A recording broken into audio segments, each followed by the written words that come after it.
Hello बच्चों, चलिए प्रश्न को पढ़ते हैं। अंतःस्रावी विज्ञान का जनक कौन है? हार्मोन का रासायनिक स्वभाव क्या होता है? एक उपयुक्त तालिका द्वारा पीयूष ग्रंथि से स्रावित विभिन्न हार्मोन्स के नाम एवं उनके कार्यों को उल्लेखित कीजिए। इस प्रश्न में हमें ये बताना है कि अंतःस्रावी विज्ञान का जनक कौन है, साथ ही साथ हार्मोन का रासायनिक स्वभाव क्या होता है, और एक तालिका बनाकर हमें ये बताना है कि पीयूष ग्रंथि से कौन से हार्मोन जो है स्रावित होते हैं, उनके नाम बताने हैं और उनके कार्य को। तो आइए इस प्रश्न में सबसे पहले हम मुख्य अवधारणा को देखते हैं। मुख्य अवधारणा को देखते हैं तो इस प्रश्न में हो जाएगा मुख्य अवधारणा अंतःस्रावी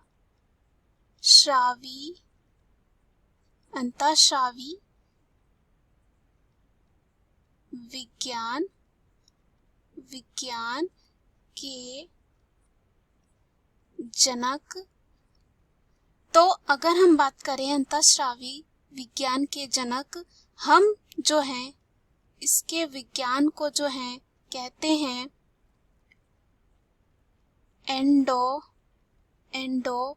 क्रीनोलॉजी। और अगर हम बात करते हैं इनके जनक की, तो जनक का नाम है थॉमस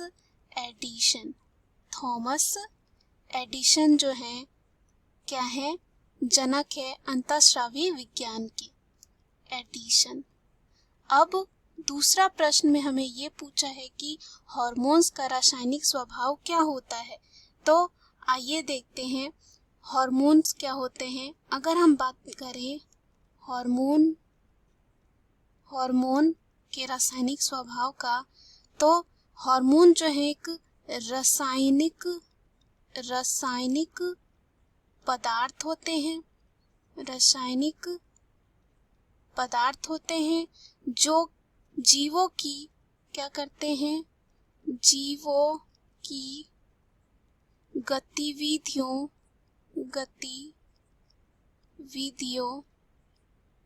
एवं समन्वय और गतिविधियों का समन्वय करते हैं और विकास भी कराते हैं। साथ ही साथ ये जो है अंतःस्रावी ग्रंथियों के माध्यम से हमारे शरीर में विशेष ऊतक द्वारा जो है स्रावित होते हैं और विभिन्न हार्मोन्स का शरीर के आकार पर अलग अलग प्रभाव होता है। तीसरा प्रश्न हमें ये पूछा है कि एक उपयुक्त तालिका द्वारा जो है पीयूष ग्रंथि से स्रावित विभिन्न हार्मोन्स के नाम एवं उनके कार्य को जो है लिखना है। तो आइए देखते हैं। तो आइए एक तालिका बनाते हैं। यहाँ पे हम जो है विभिन्न हार्मोन को लिखते हैं जो पीयूष ग्रंथि से स्रावित होते हैं, विभिन्न हार्मोन्स। उसके बाद इधर जो है हम क्या करते हैं? कार्य को लिखते हैं। तो पहला जो हार्मोन होता है जो पीयूष ग्रंथि से स्रावित होता है, यहाँ लिख लेते हैं, जो पीयूष ग्रंथि से स्रावित होते हैं। तो चलिए शुरू करते हैं। पहला जो हार्मोन होता है वह होता है वृद्धि हार्मोन। पहला जो हार्मोन होता है वह होता है वृद्धि हार्मोन। इसके कार्य की बात करें तो यह क्या करता है? शरीर की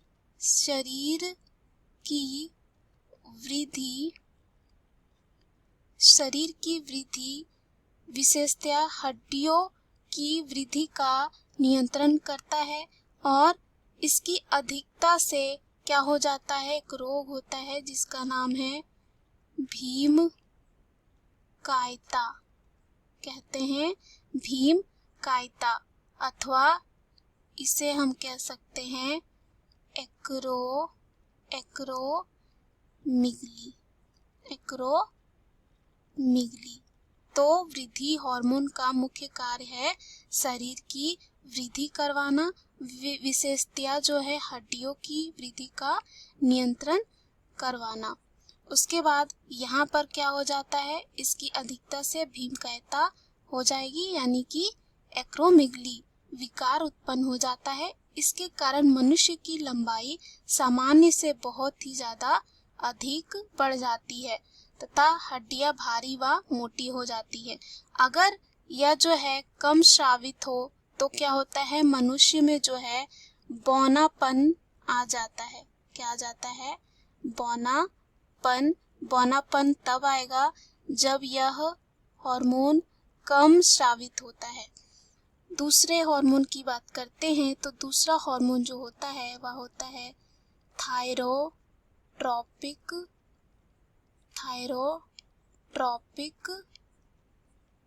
या थायराइड हार्मोन, जिसे हम थायरोट्रॉपिक हार्मोन। तो अब इसके कार्य को देखते हैं। यह हार्मोन थायराइड ग्रंथि के कार्यों को उद्दीपित करता है। साथ ही साथ यह जो है क्या करता है, थायरोक्सिन नामक हार्मोन को जो है क्या करता है, स्रावन करने में प्रभावित करता है। उसके बाद तीसरा जो हार्मोन हो जाएगा वह होगा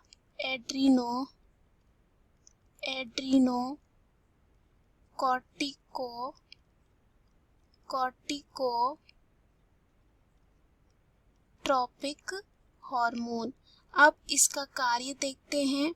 अगर इसके कार्य की बात करते हैं तो इसका कार्य होता है, यह हार्मोन जो है अधिवृक्क ग्रंथि के कॉर्टेक्स को प्रभावित करता है और उससे निकलने वाले हार्मोन को भी प्रेरित करता है। तो क्या करता है, अधिवृक्क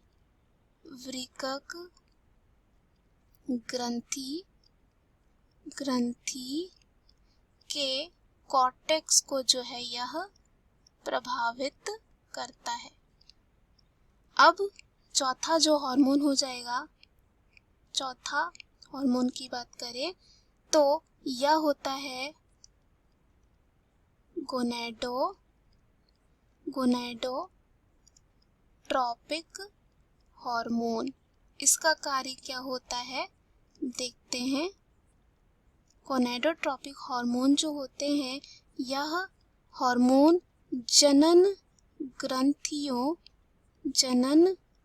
ग्रंथियों को जो है यह क्रिया और कह सकते हैं कि जनन ग्रंथियों की कार्यशीलता और कार्य को बढ़ाता है। साथ ही साथ कह सकते हैं कि क्रियाशीलता को प्रभावित करता है। उसके बाद यह जो है दो प्रकार का होता है। पहला जो होता है फॉलिकल उत्तेजन हार्मोन, जिसे हम FSH बोलते हैं, फॉलिकल उत्तेजन हार्मोन। यह क्या करता है, पुरुषों में यह हार्मोन शुक्रजन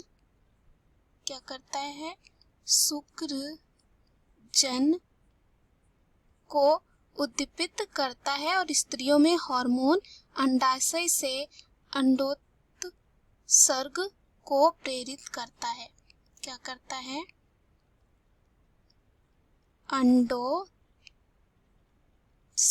को जो है यह प्रेरित करता है। क्या करता है, यह जो है अंडाशय से अंडोत्सर्ग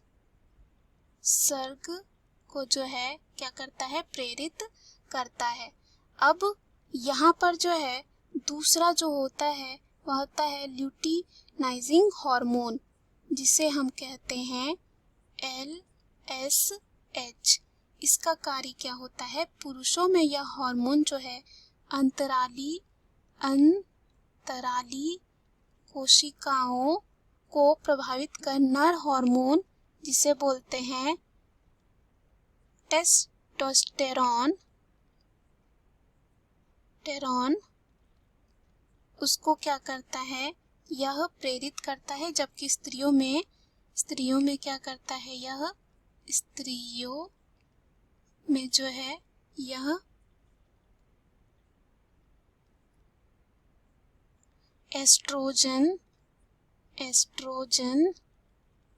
हार्मोन को जो है उसके श्रावण में इसको प्रेरित करता है। उसके बाद अगर हम बात करें यहाँ पर 5वें हार्मोन की, तो उसको बोलते हैं दुग्ध जनक हार्मोन। इसका कार्य क्या है, इसको देखते हैं। तो यह जो है इसका मुख्य कार्य होता है शिशु के लिए स्तनों में दुग्ध का स्राव करवाना। उसके बाद छठा जो हार्मोन होता है वो होता है वैसोप्रेसिन। इसका कार्य क्या है देखते हैं। इसका कार्य यह होता है कि यह हार्मोन वृक्क की मूत्र वाहिनियों को जल पुनरावशोषण करने के लिए प्रेरित करता है। उसके बाद अंतिम जो यहाँ पे हार्मोन हो जाता है वह होता है ऑक्सीटोसिन। यह क्या करता है, इसका कार्य क्या है देखते हैं। यह जो है हार्मोन गर्भाशय की अरेखित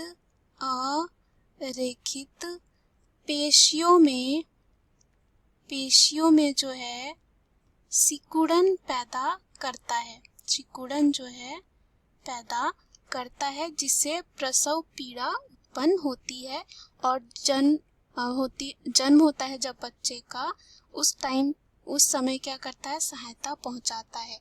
तो चलिए पुनः प्रश्न में चलते हैं। प्रश्न हमें पूछा था कि अंतःस्रावी विज्ञान का जनक कौन है, हार्मोन्स का रासायनिक स्वभाव क्या होता है, एक उपयुक्त तालिका द्वारा पीयूष ग्रंथि से विभिन्न हार्मोन्स के जो स्रावित होते हैं उनके कार्यों को भी लिखना है। मुख्य अवधारणा के आधार पर हमने ये सिद्ध कर लिया है कि अंतःस्रावी विज्ञान के जनक कौन है, हार्मोन्स का रासायनिक स्वभाव क्या है, और तालिका द्वारा पीयूष ग्रंथि से स्रावित विभिन्न हार्मोन्स के नाम और उनके कार्यों को उल्लेखित कर लिया है। आशा करती हूँ यह प्रश्न आपको समझ में आया होगा। धन्यवाद।